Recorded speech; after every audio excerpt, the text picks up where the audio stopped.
Final Fantasy II is known as the black sheep of the series. Every fan has their favorite entry, but no one really loves Final Fantasy II.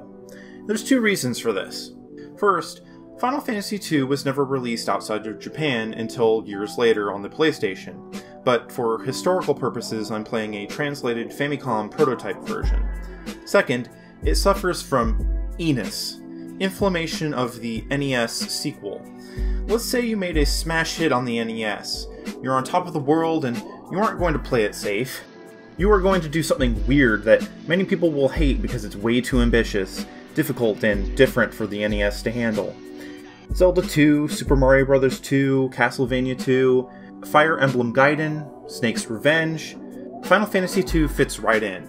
While people call it the black sheep of the series, I have a soft spot for Final Fantasy II.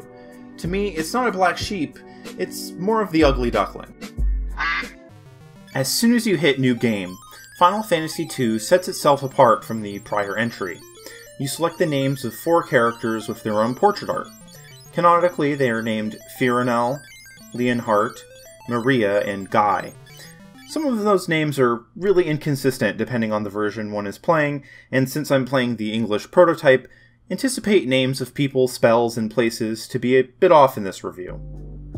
These 4 characters are pretty much blank slates. They are all orphans who have known each other their entire lives, so there isn't any room for the audience to see the party's relationships grow. Anyways, after you name your characters, you are immediately dropped into an unwinnable battle. We're given the impression that Final Fantasy II may actually have a story with theming. You are 4 small fries up against a well-equipped empire. Right now, you have no chance. Luckily, you were saved by the Wild Rose Rebellion. However, Leon, one of the characters you just named, has gone missing. Final Fantasy II again subverts expectations by playing with tropes we saw in the first Final Fantasy. In Final Fantasy I, your initial task given to you by the king is to save Princess Sarah from the evil knight Garland. You head north, fight a knight, and rescue the princess. Easy peasy. Now the game can finally begin. In Final Fantasy II, you are given a similar task, however, there is a bit of a reversal.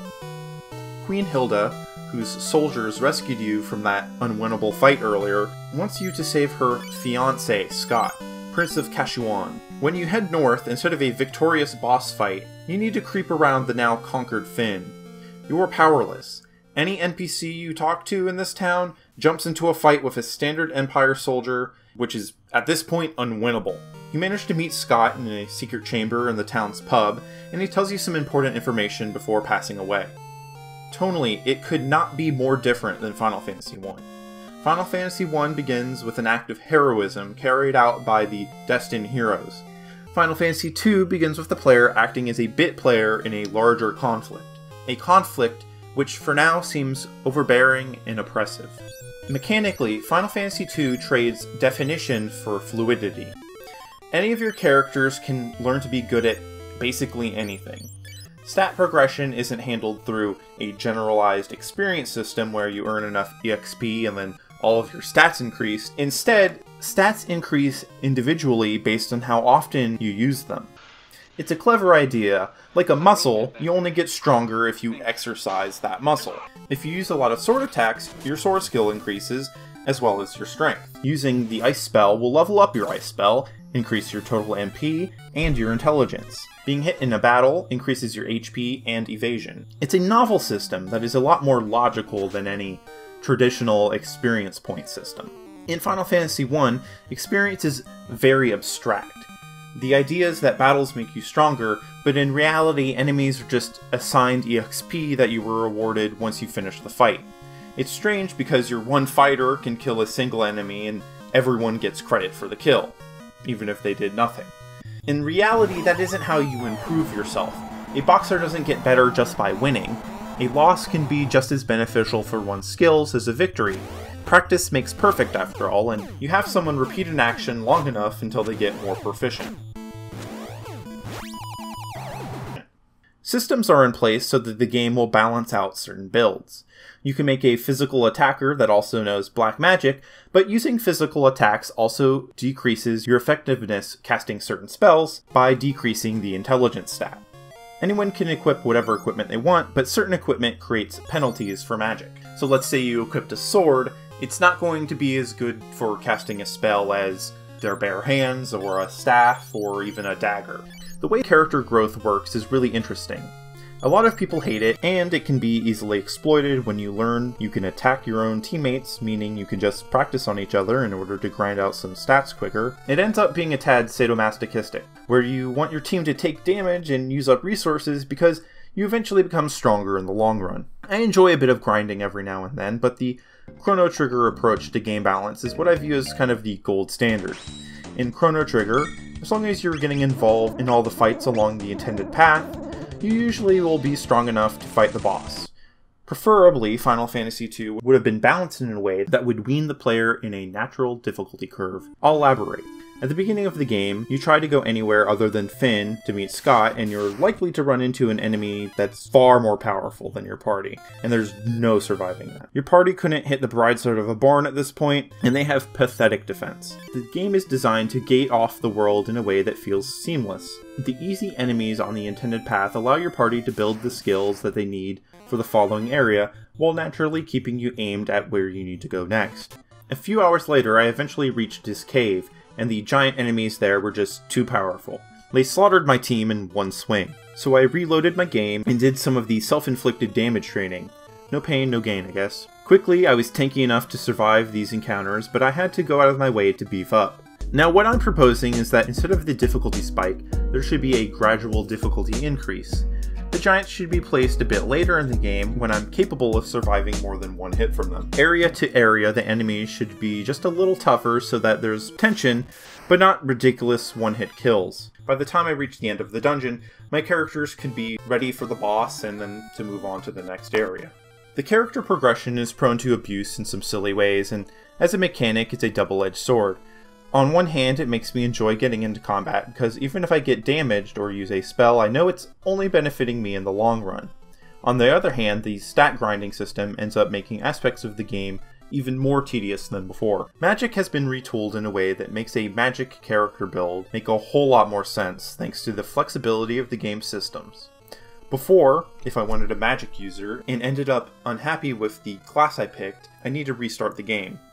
Here I just start training him to do something else. At level 1, Cure will actually restore a fair bit of health instead of a piddly 25 HP. Just in general, magic is less restrictive. You have the option of making a spell aim at a single target or a group but for less potency. You have more chances to cast a spell because magic is no longer tiered like before. Now you have a total MP, and spells cost a certain amount of NP to cast. Ethers are now introduced to the game in order to recover NP without having to use a cottage, so mid-dungeon you can restore some NP. The intelligence stat works this time around, fortunately, so spells get stronger as your intelligence stat increases. The game also puts a greater emphasis on enemy weakness to spells.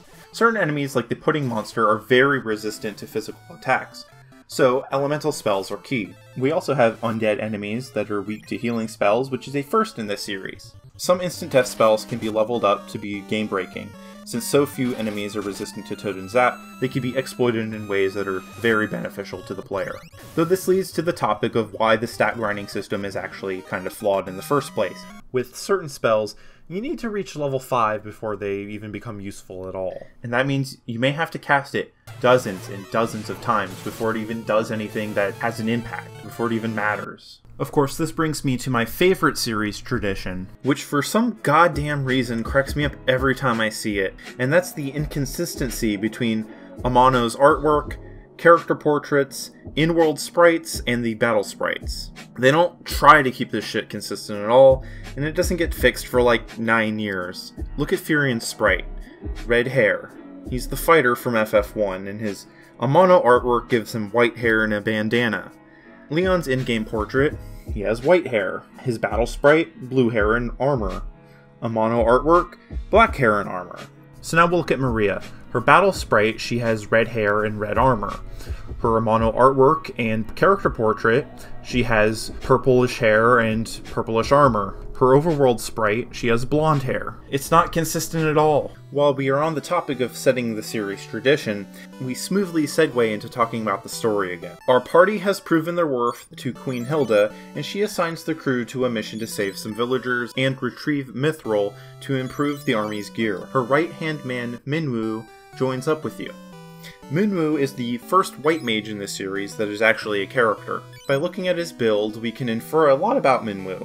We can tell he has some experience as a white mage, because he's fairly advanced in a lot of white magic spells, and has far higher HP and MP than any other party member is likely to have at this point. Through game mechanics, the developers are signaling that this character has some experience under his belt. While you're getting used to the game's mechanics, Minwu serves as a Sherpa to the player. Their expertise early on will keep the party alive, and give you a taste of some really useful spells you'll get in the future. You have a run-in with Borgin in the Empire's Dark Knight, and they ride away on their warship.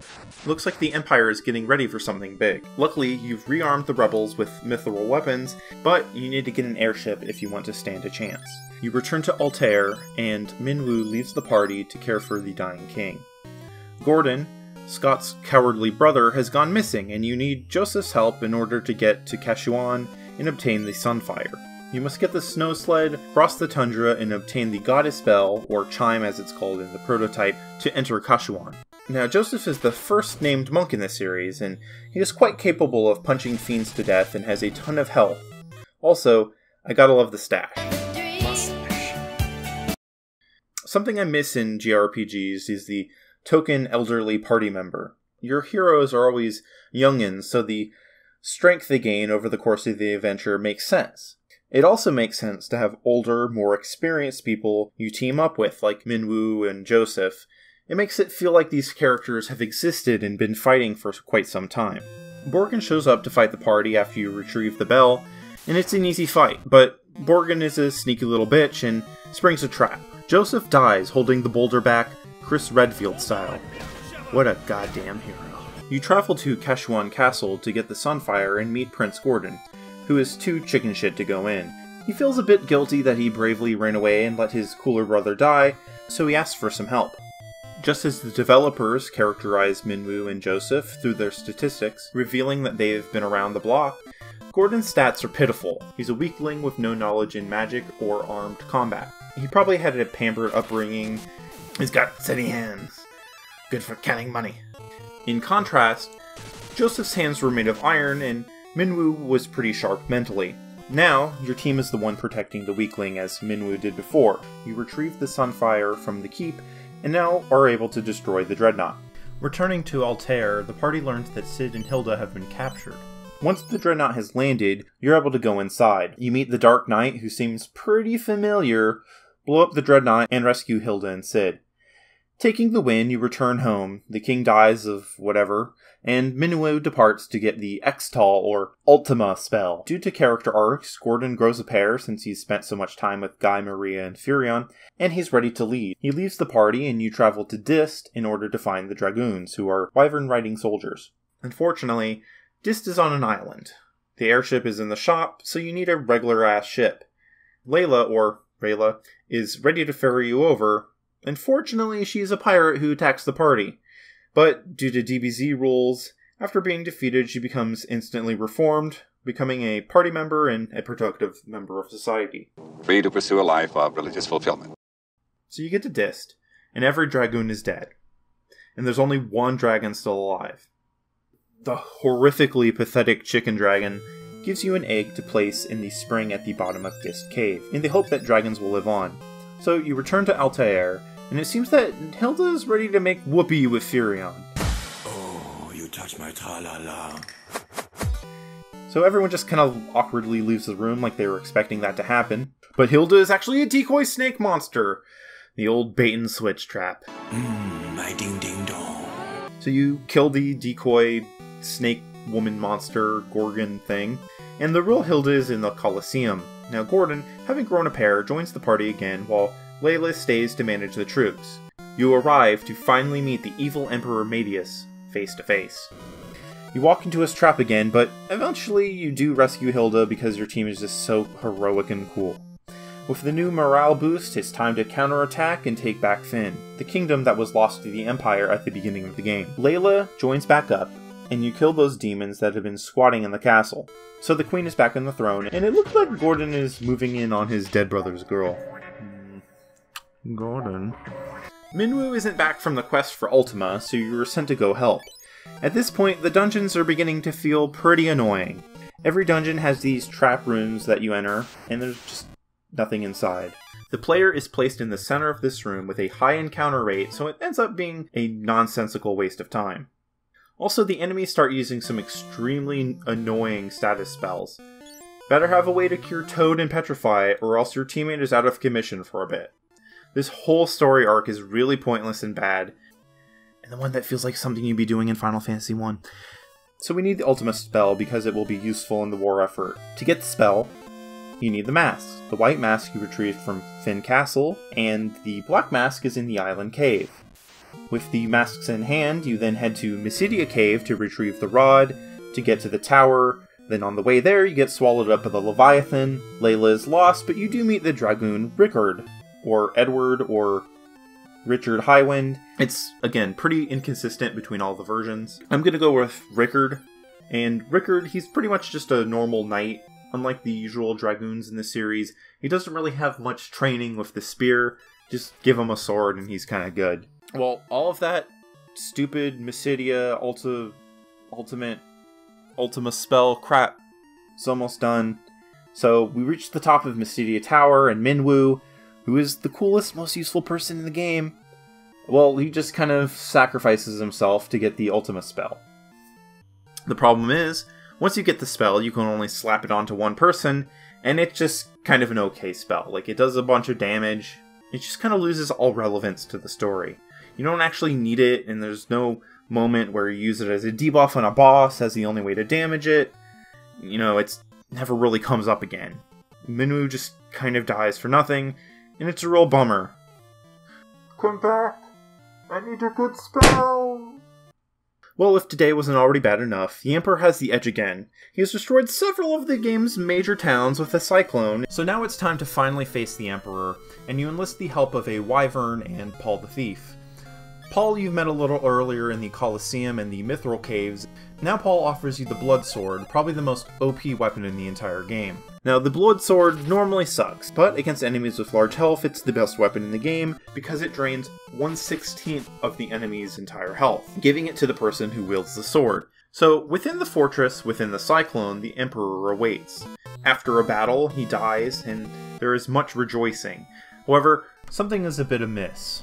You head back to Fynn Castle. Hilda and Gordon have a little dance with everyone, and it seems like everything's fine and the world's been saved. However, someone barges in and there's bad news. The Dark Knight is the new Emperor. And, shocking twist, he's Leon. Also, I guess Layla's fine. After that Leviathan attack, we haven't seen her a bit, but she's just in the ballroom and she's fine. It's really strange that no one even says anything about it. But, okay, cool. I guess you're good. Out of all the characters to live, Layla, you're the least memorable, so okay. Okay, so now we're coming into the end of the game, and we're about to reach Garland levels of impossibly cool plans for villains. Starting off, Cid is dying and he gives you his airship. You head to Palmekia Castle by air, meet Leon in the throne room, and right before the throwdown, the Emperor returns. He's back from Hell, and he didn't just escape. He took over Hell. He defeated Satan. This is the enemy you are dealing with, a man who cheated death and ended up stronger for it. So with this newly resurrected Emperor, it seems like all hope's lost, but Rickard jumps in and protects the party as you escape. At this point, I need to bring attention to something I've been chomping at the bit to mention this entire review. So, Star Wars and Hayao Miyazaki. The Gooch is the father of the Final Fantasy series, but Star Wars and Miyazaki films are these series' grandparents, along with Dungeons & Dragons and Western RPGs like Ultima and Wizardry. Star Wars and Miyazaki films are the two main influences for Final Fantasy's themes and aesthetics. Chocobos are just the horse claws from Nausicaa Valley of the Wind, The robots from the first game resemble the robots from Castle in the Sky, and this series has plenty of floating castles and continents, which take influence from Laputa. Airships appear in both Nausicaa as well as Castle in the Sky, and sort of serve as the player's own Millennium Falcon. Usually, a Final Fantasy game's plot will either resemble Star Wars in that it's a scrappy group of rebels against an empire. Usually there is a battle between light and dark, and one of the main antagonists will be a relative of the main character, or a high-up henchman dressed in evil-looking armor, working for the real villain. Basically what I'm saying is, you will be getting a villain that resembles Darth Vader. Then, there's the Miyazaki influence. The world will be in ruin, possibly because people are irresponsible and their actions will destroy nature. What we consider evil in those stories is slightly less black and white. Humans will be partly at fault, but humans also have the power to do the right thing. So with Final Fantasy II, it borrows visual elements from Miyazaki movies, but its plot is so Star Wars you can just feel it. The rebel kids that had a simple life which is now upturned. An older character sacrificing themselves for the party. Layla's name is very similar to Leia, Guy basically serving as the Chewbacca of the group, an evil emperor who rules a society that is so militaristic that it's at the point where that society seemingly has no culture, and a Dark Knight who is related to a main character, and it's kept secret. Kinda like Char from Mobile Suit Gundam. With that in mind, Leonhardt joins the party. He is pretty much well trained in every weapon, which is fitting for his elite status as second in command for the Empire, and he can quickly catch up to all the other party members statistically. He may need a bit of HP and defense boost, but since Minwu, he is probably the most useful guest party member you've met. The final dungeon is really long because it's actually 2 dungeons. There's no saving here. Abandon all hope. This is by far the toughest part in the game, so you better be the luckiest person in the world, or have all of your status healing spells leveled up and spells like Osmos ready, because you will run out of NP here just trying to stay alive. Hopefully, by now the player has some OP builds ready for this dungeon. The first part of this dungeon is Jade Portal, which consists of several floors. Lots of trapdoors here, leading to rooms with high enemy encounter rates. The second part of this dungeon is Pandemonium, which is like 10 floors. Some of which allow you to fight some hellish monsters for the best gear in the game. Say hi to Zombie Borgin, who is just as useless as before, Astaroth, Beelzebub, and our old friend from Final Fantasy I, Tiamat, that old multi-headed dragon. Little scamp. The dungeon is maybe the most interestingly designed in the entire game. I was just constantly worried that my team would wipe, and I'd have to redo like half an hour of the game. The final boss is kind of tough, but it's really easy to kill with the right setup. If you brought the Blood Sword, it would be over in no time. Though it's somewhat of a Pyrrhic victory, since most of the world cities have been destroyed, you lost 5 friends in the war, some in some pretty senseless ways, and your close friend Leonhardt, who was seemingly acting of his own free will, helped the Empire kill hundreds of people. The game doesn't really hint at any ulterior plan. Leon isn't Char Aznable from Gundam. He doesn't have a hidden agenda. The Emperor was probably just like, join me or die, and Leon said, sounds good to me, and they shook hands on it like it was a job interview or something. Now Leon, that resume was in perfect format. For my next question, what would you say is your greatest weakness? I would say, my lack of faith in my friends, my liege. So, seriously, I'm not sure if it's ever explained why Leonhardt joins the Empire.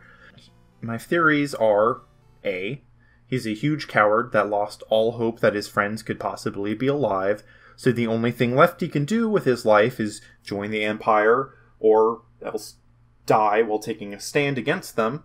But that kind of falls apart the moment he comes face to face with Maria. Like, at that point he probably should have just joined back up.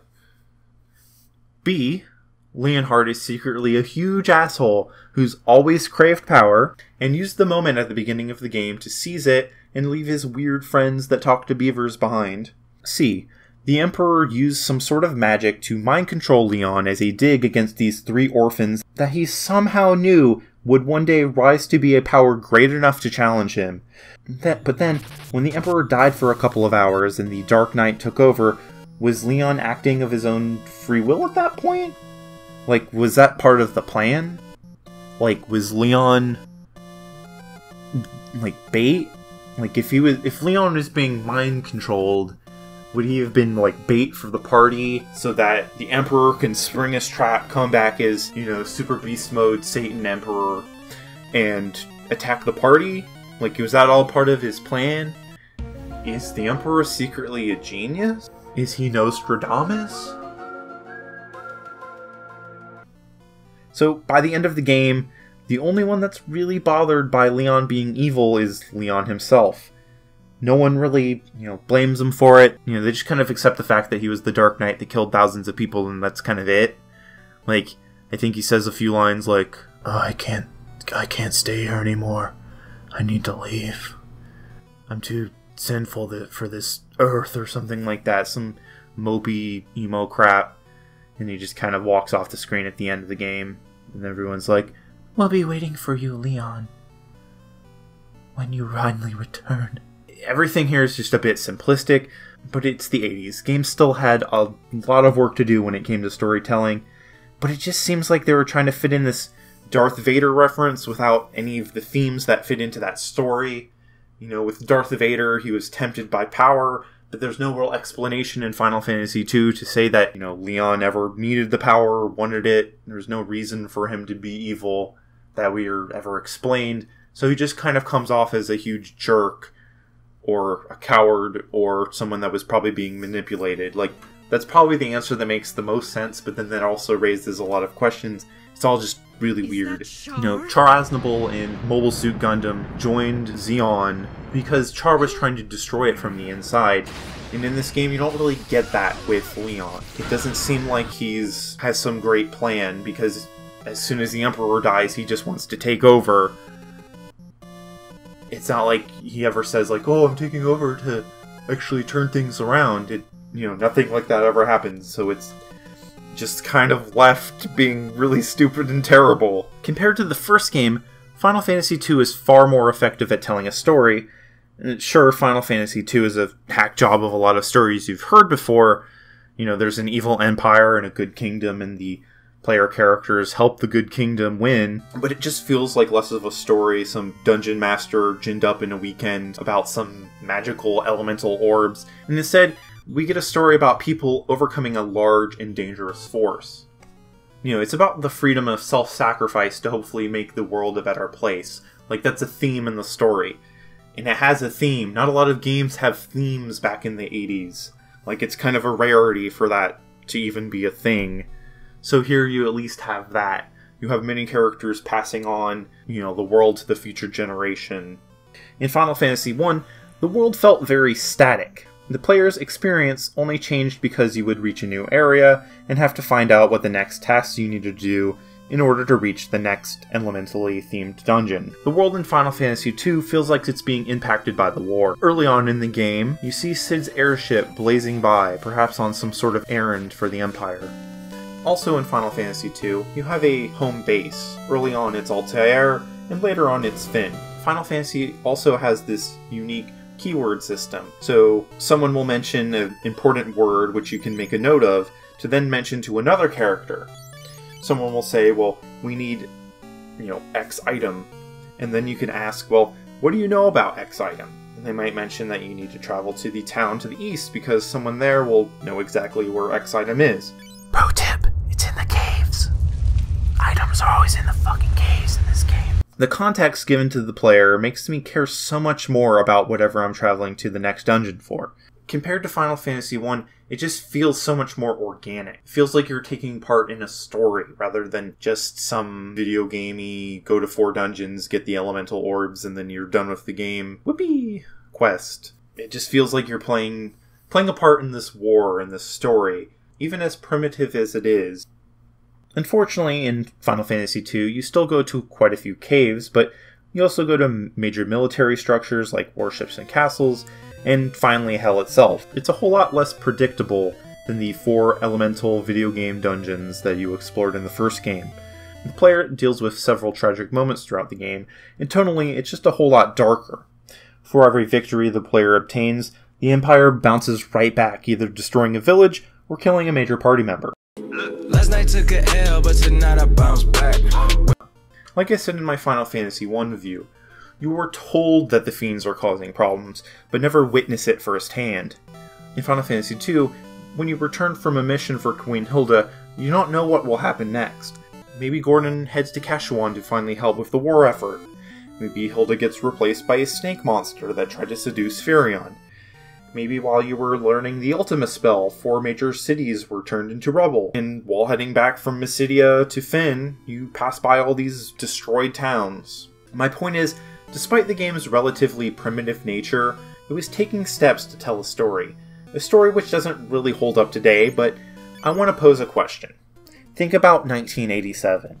What games at the time had character arcs?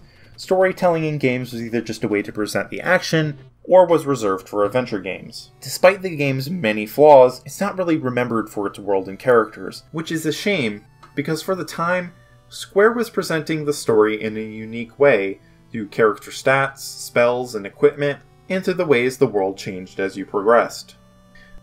The game has been constantly ragged on, and it deserves some of that scorn, but it could also be praised in ways Final Fantasy I never will be. Where Final Fantasy I was a consoleized and simplified D&D campaign, Final Fantasy II tries to be its own unique game. Much like Final Fantasy I, there are stretches of this game where it's a pain in the ass to play, but the series owes a whole lot to Final Fantasy II, which we will cover later on in my review series. Thank you so much for joining me on my look back at Final Fantasy II. If you're interested in playing the game, I recommend a newer version of it. Maybe try the PSP or Game Boy Advance version. They're a little less clunky than the Famicom version, and they look prettier. Please consider subscribing and leaving a comment. I greatly appreciate the effort. And please follow me on Twitter, it's in the link below in the description. So far, the series has yet to hit its real stride. Join me next time for Final Fantasy III, the other NES game that we never got. I promise that the series gets a whole lot more interesting from here. See you next time.